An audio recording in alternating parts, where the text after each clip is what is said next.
Here at UFC 259. Talk to me about the drastic change from the last time you were in Vegas with the Israel's fight. You were like, we're staying in the Venetian, there's Porsches everywhere, and now we're in this little like bubble Motel 6, and it's just like the purity of the fight. Yeah, I mean, mixed feelings because I do like it. And I think there's something about just not having all those distractions that are normally there. But then again, the other side of me thinks that those distractions that are often a part of fight week, we've become so good at dealing with the logistics and dealing with all the distractions and putting them aside that's kind of an awakening. That kind of lets us know that we're in fight week, is that we have to deal with all that stuff coming in, all those outside influences coming in and trying to pull us and push us in different directions. That's kind of like a wake-up call for us. That kind of like lets us know, oh, this is fight week. So now like I don't want us to fall into the danger of thinking that this is just another cruisy week at the gym or something. I don't think that'll happen, but either or, I think that I think we're going to be in a good place. Like whether you have this fight week or contrast it with the other one, I think we kind of deal with them both pretty well. So how did this fight with Jan come out?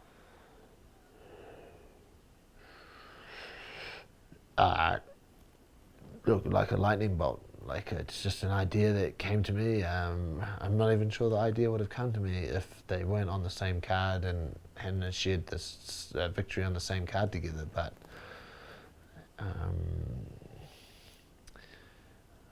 look, I'm definitely a guy that's guilty of, once that fight's over, that's it, that's done. I put that to the side and I look for what's happening next, and I do that immediately most of the time. I've been trying not to do that, but I've been pretty unsuccessful so far. So the fight finishes, who are we fighting next? What skills do we have to work on? What mistakes did we make? Where should we go? And I'm like that with everybody. That's just, I don't know, I've just ingrained that into me. So, yeah, I mean, an idea came into my head.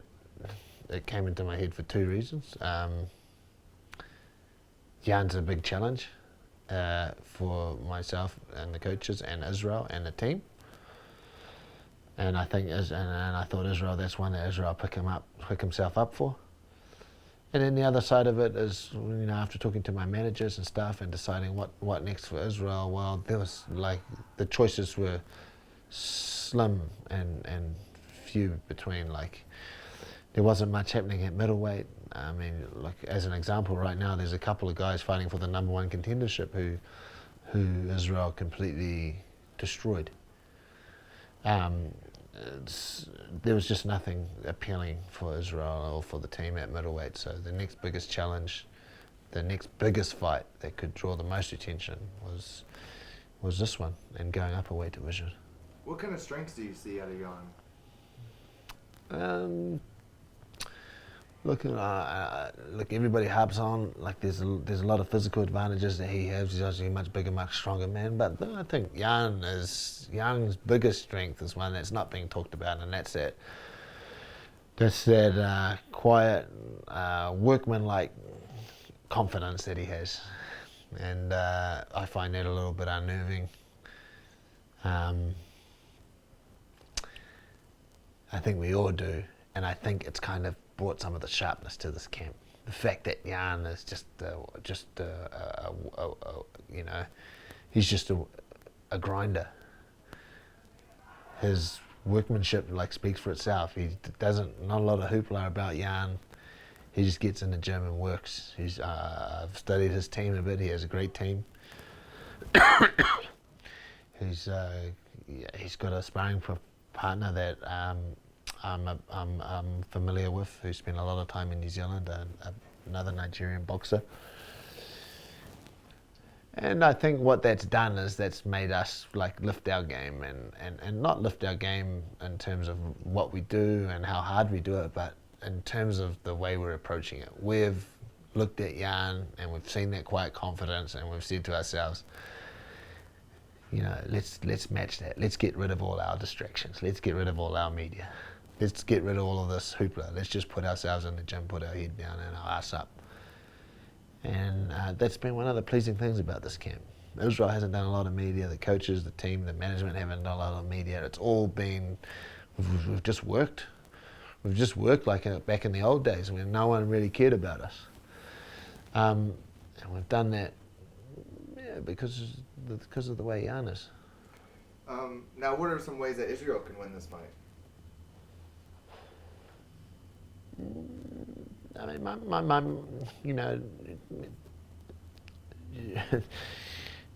I don't know why. Like my gym, our gym philosophy is like at the end of the day, like Israel's going to win this fight by taking Jan into areas of the fight that he's never been before. And whether that's in terms of how long the fight goes or in terms of different places in the cage, different parts of the real estate that Jan's never been in. Our plan is always to drag the fight out and win every round. That's our plan. That's our number one plan. We philosophically aren't a gym that looks for the knockout. We don't go out there and actively look for a stoppage. We don't necessarily believe in that. What we do believe in, though, is that if an opportunity presents itself, we do prepare ourselves to take that opportunity. So, what I'm ultimately looking for is Israel to win every round and come away unscathed and with a unanimous points decision. You talked to me a little about the team environment that was going on right now. You had like 3 massive boxing fights with like Junior Fa. Yep. And then you had these 3 guys, and then Brad. Like, there's just been a lot going on in the gym. How has that helped motivate the individual athletes? When you have a lot of like high-level athletes and they're all so close together and they're all working and they're all part of the same team and they're all working to achieve the same sort of goal, which is a victory in their fight. Like, that is one of the most amazing things I've ever witnessed. A bunch of guys who are so tight, who are so close, who know each other so intimately, who share the common goal to each individual to win their fight. It's an amazing environment and an amazing atmosphere. And that's what we have at the gym. We have a lot of guys fighting on the regional circuit, local circuit, who have fights around the same time. We have a lot of, obviously all the UFC guys are building up for their fight. The boxing team was building up for their fight. The jiu-jitsu team have just been in a couple of big tournaments. Everybody is humming towards the same goal, and that's like, supreme mastery of their skills so that they can take that mastery into their fights and win their fights. And it's, there's nothing, there's no other environment I've come across that I can liken to that. It's just a buzzsaw of energy, and a bunch of guys and girls just feeding off that energy, and that energy just coming to a crescendo at a time like this. So now we're living in like the age of COVID and all that, and obviously you know about the Israel fight for a while, so you're able to like book a voucher back in there. But how difficult is it for you that you weren't able to be at the Hooker fight? You're not going to be able to at Brad's fight. You're not going to be able to help with Volkanovski. Like, how is that? How does that affect you? Personally, it affects me a lot. It's like, it's definitely like I'm torn between what to do. I know that those guys can. I know that the best chance, to increase our chances of being successful, it would be nice to have the coaches with them. But it's also unrealistic to expect the coaches to be away from their friends and family, businesses, the other fighters for 7, 8, 9 plus weeks. It's we're faced with a choice here. Like,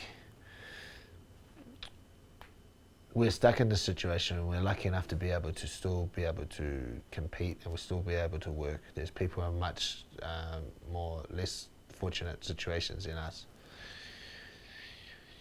Do we sit around and wait for the perfect kind of circumstances before we pick up and start working again, or do we just go to work and adapt and find a way to get this done?